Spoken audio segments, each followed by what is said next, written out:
काश्मीर पहलगाम ठारे जो निरीह पर्यटक मानू आतंकवादी माने जेभली भाव में बर्बरचित हत्या कले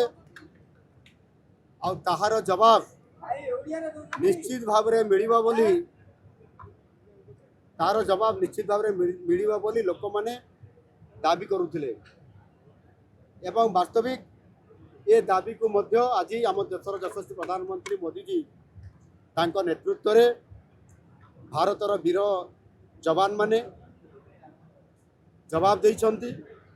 एवं ऑपरेशन सिंदूर ये माध्यम रे पाकिस्तान द्वारा ऑक्युपाई करा जाइतबा पीओके एवं पाकिस्तान रे 9टी जगह रे तांकर आतंकवादी आड्डा मानक उपरे जेभली भाव में आम जवान मान द्वारा उभय स्थल बाहिनी आकाश बाहिनी और नौबाहिनी अधिकारी मान द्वारा जो ऑपरेशन सिंदूर है ताहा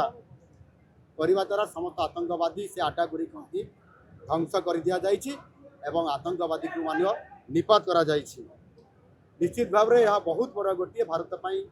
ये विजयर यात्रा सारा विश्व आज जानिला भारतर शक्ति एवं भारत प्रति नाली आखि देखले तार परिणाम कौन हम। सिंदूर हूँ आम परंपरा त्याग और संकल्पर प्रतीक। जो पहलगाम रे जो घटना घटी से जो आमर निरीह पर्यटक मान हत्या करा जाइतिला एवं तांकर स्त्री माने जो विधवा होते एवं जो सिंदूर कथा ये आसला निश्चित भाव में ऑपरेशन सिंदूर आज सफल होइछि एवं आगामी दिन में निश्चित भाव में किभली भाव में आपंकर आतंकवाद विरुद्ध रे भारत वर्षर ये लड़ाई जारी रहिबो। शून्य सहनशीलता नीति अवलंबन करी माननीय मोदी जी नेतृत्व में संपूर्ण भाव में आतंकवादी को